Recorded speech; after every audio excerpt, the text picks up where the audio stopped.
Welcome to the Application Lab. Today, we are reviewing types of agents in real estate.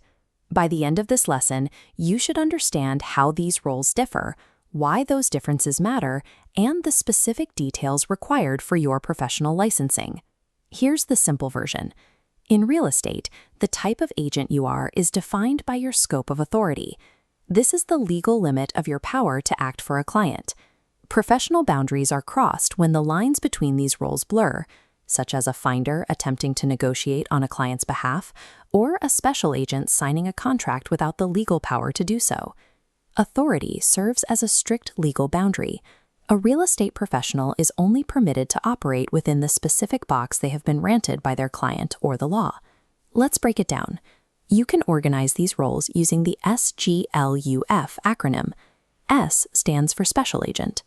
This role is tied to a specific goal, such as the sale of a single home, and the relationship ends as soon as that transaction closes. A special agent acts as a liaison and negotiator to communicate the client's wishes, but they cannot make final decisions or sign binding contracts for the client. G stands for general agent. Unlike the special agent's one-time task, a general agent handles a series of transactions over time, providing continuity of service. This is the standard role for a property manager, who is authorized to manage all dealings for a specific piece of property under a management agreement.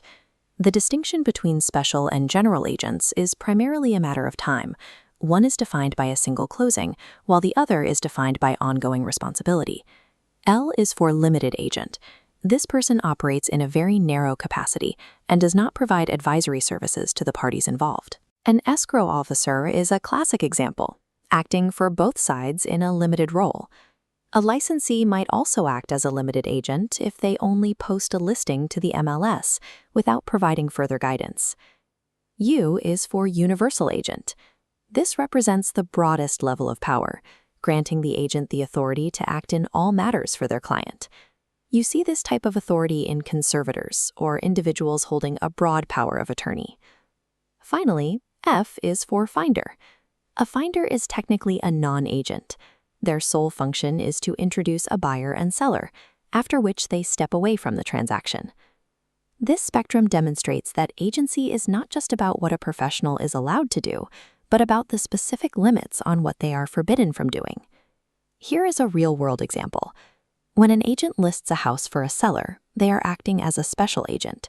They can negotiate price and terms, but the seller is the only one who can legally sign the final contract. Compare that to a property manager acting as a general agent. They often have the authority to sign leases, collect rent, and even initiate evictions without needing a signature for every individual action. The most practical way to identify an agent's authority level is to determine who holds the legal right to sign the paperwork. Licensing exams frequently test the boundaries of these roles, so focus on how scope of authority limits the specific actions an agent can take. Quick recap. S is for special, specific transactions. G is for general, ongoing property authority. L is for limited, a narrow, non-advisory role. U is for universal, broad authority in all matters. F is for finder, introductions with no representation.